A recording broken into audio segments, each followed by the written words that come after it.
The concrete drill. As any other tool, you want to inspect it in the same way. Inspect the cord for any breaks, tears, or exposed wires. Check the plug end for that the prongs are not broken or bent. Make sure that the forward and reverse switch is not broken and can slide back and forth into the proper positions. Check the trigger.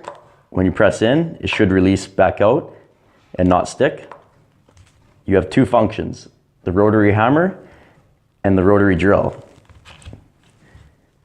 Check that the chuck, when you pull back the sleeve, that it slides back forward. Check your drill bit, make sure that it's not missing any teeth. Make sure that it's sharp and no damage. When installing the drill bit, pull the chuck sleeve back, install the drill bit, and push the chuck sleeve forward. The drill is now ready to use.